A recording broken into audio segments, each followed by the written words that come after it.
AVC Fantasy Focus. My name is AVC. I'm joined today by Max Opponents and Teddy Ryder. Say hello, boys. And as we give a special welcome back to Max Opponents, everybody. Ladies and gentlemen, the leash has gained some extra, stuff today, so he's here. So welcome back. All right.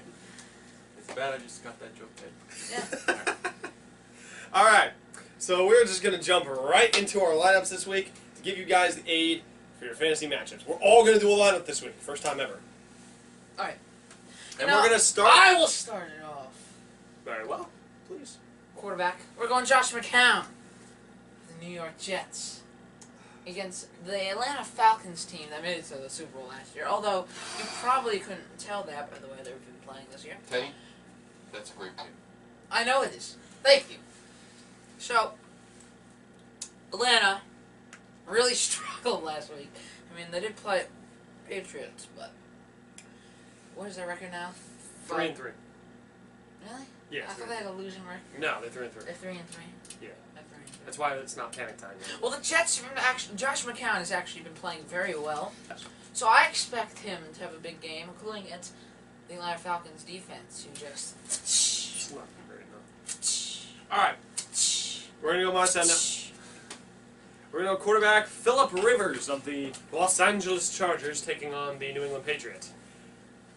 Except for the Falcons, the Patriots defense has given up over 300 yards to every quarterback they faced.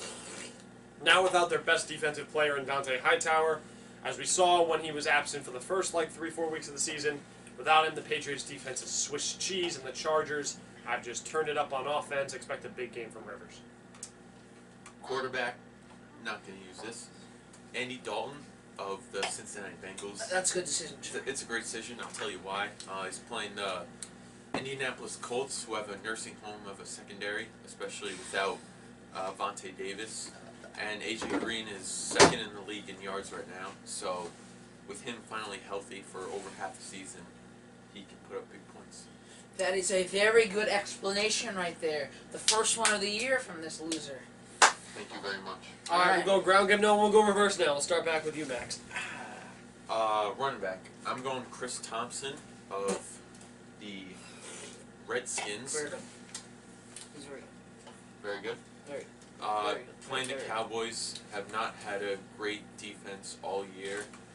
Kirk Cousins has found him, thrown a check down pass multiple times to get into the end zone. He played well against Philly, which is another divisional game, and there's no reason that he will not find the end zone for 6 points. That is a great decision. All right, running back, I'm going Joe Mixon of the Cincinnati Bengals taking on the Indianapolis Colts. As Max explained before, the Indianapolis Colts have a nursing home of a defense. He actually said nursing home was secondary. That is a false statement. Anyway, pitiful Colts defense. The Bengals' best part of their offense is their run game, and Joe Mixon is taking away carries from Hill, and he definitely seems to be the primary back, so he'll probably get about 80 yards, maybe a touch. All right, I'm going Mark Ingram, New Orleans Saints. Saints, first in the division. NFC South. True. Although the Bears defense had a great week last week against Carolina. Mark Ingram has just been acting like Mark Ingram. Mark Ingram! Acting more like Alabama Mark Ingram. He's averaged over 15 points a game for the past few weeks. Yeah.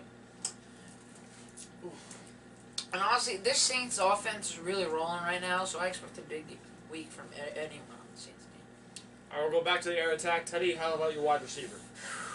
We're going Nelson Aguilar of the Philadelphia Eagles. They're going up against the 49ers. Carson Wentz, amazing year.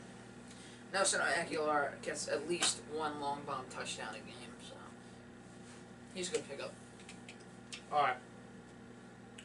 Wide receiver, I'm going the Shawn Jackson of the Tampa Bay Buccaneers.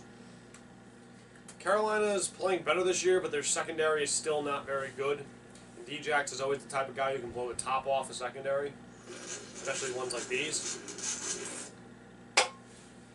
And with Jameis Winston back, he'll probably get a long bomb touchdown, get you some fantasy points. That is a terrible explanation. Alright. You get a long bomb. Get some extra fantasy Hey, points. Ted. Sorry. I have a receiver to talk about. Do And his does name it look is like Juju I honestly care? His name is Juju Schuster, so you should care. Actually, his name is Juju Smith Schuster. He found his bike. He found his bike, so I'm sure he's pretty energetic, excited. Now, they're playing the Lions. They will probably have Darius Slay on Antonio Brown the entire game. And the Lions don't really have any other good cover corners that could lock up the Steelers receivers, and Martavis Bryant isn't playing. So when Le'Veon Bell isn't getting the ball and Antonio Brown's not getting the ball, I expect Big Ben to look for Juju a lot. All right. Big pass catchers, tight ends. Tight ends. This pains me to say because he's a Bear, but I'm going Zach Miller. Like Teddy mentioned, the Saints have been on a roll. Their defense has been playing pretty well. So I expect Mitch Trubisky to look for his big guy to just throw it up to, as we saw in his first start, or when they put him in against the Vikings. He was kind of shaky, but he threw it a lot to Zach Miller. And I think that's what rookie quarterbacks do very well. They just find their biggest guy. Tight end for me, again, going back to the Buccaneers, is going to be O.J. Howard. I was cautious with this guy at the beginning of the season because it didn't look like he was catching the ball a lot. But he always seems to just get lost in the defense, and they always seem to find him wide open. He's put up a few touchdowns over the last few weeks, so he should get you some guy. What? I was shaking my head saying that's a good pick. Ah. Well, he should have a productive week this week. Tight end, going Tyler Kroft, Cincinnati Bengals, going against that great defense of the Indianapolis Colts. Tyler Kroft is now Tyler Eifert, since Tyler Eifert is on the disabled list. Again. Third all time. Tyler Kroft, one of Andy Dalton's favorite targets since he's started to play. And I expect Tyler Kroft to have a big week, since tight ends this year have been very hard to find with steady production. Tyler Kroft has gotten pretty steady production this week, and I think he's going to have even more versus this Colts defense. All right, now flex, our extra guy here. All right. We're going with Ted Ginn, New Orleans Saints.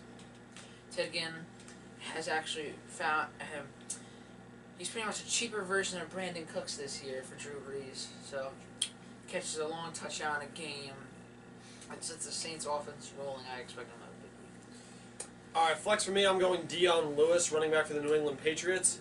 If you remember 2 seasons ago, he was very, very good out of the Patriots backfield. It's before he got his ACL injury. It's starting to seem like this year he's fully back, and they're starting to use him the same way they did then. And he's starting to steadily increase his points. So he's going to be a great third down back, and he'll probably get most of the passing reps for Tom Brady. All right, flexing on Christian McCaffrey. I know I was hesitant after the first 2 or 3 weeks starting him, but if you look at his numbers, they've gotten increasingly better as he gets the ball more, and especially after last week where Cam Newton just got smoked against the Bears defense, going to Tampa Bay, who also has one of the best front seven in the league, I think you could say. He's going to be looking to get the ball out of his hands quickly a lot, and I think that's going to be Christian McCaffrey. All right, defense. Max and I accidentally chose the same defense here, but we think it's probably the best defense of the week. My defense. Do you have something to say? Yeah, my defense is better. All right, well, we have the Pittsburgh Steelers defense. And you might laugh at it because Pittsburgh usually doesn't have a great defense over the past few years, but with T.J. Watt drafted this year, they've become a turnover machine. It's not even T.J. Watt. It's Artie Burns was a rookie last year, but he was good. He's really coming into his own as like a #1 corner, and with the signing of Ike Taylor, Joe Hayden. I don't know why I said that. Joe Hayden. Their secondary's been playing really well. So my defense is the Saints. Yes, I really like the Saints this week versus the Bears. Mitch Trubisky threw the ball like 5 times last week. 7.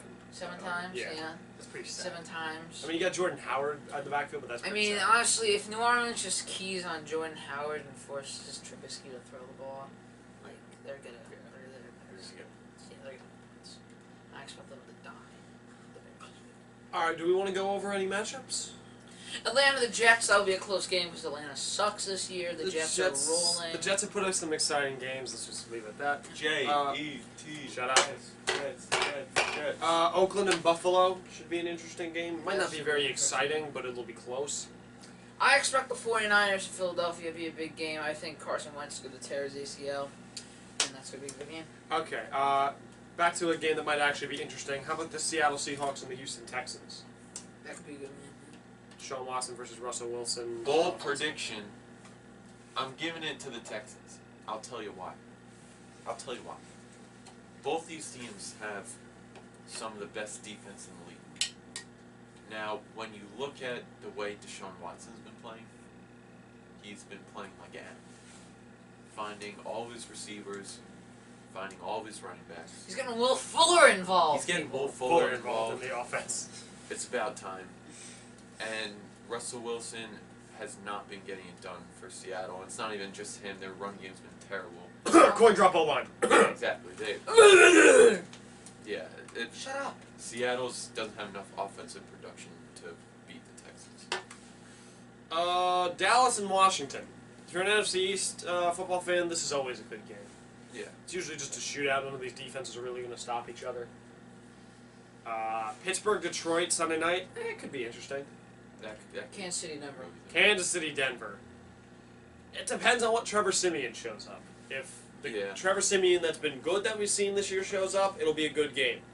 If it's the recent Trevor Siemian, well, he might get pulled and the Brock Lobster might end up coming into the game. I'm giving it to Kansas City either way. It's in Arrowhead. They always play. No! Yeah, it is. No, I'm not talking. I'm talking about them winning. No. Oh, alright. We're going with Denver. Alright. Kansas City has lost all their bandwagon fans after 2 fat L's. That is true. That one place will not be rocking. I don't know. Their fans are crazy anyway. Top matchup of the week, though. Minnesota and Cleveland. Go Browns. That's all. Go Brownies! Are we good? Yeah, I think we're good. Thank you all very much for watching this week. And everybody, have a glorious Sunday. This is AVC, Max Capone, and Teddy Ryder saying good luck in your matches this week. We'll see you next time.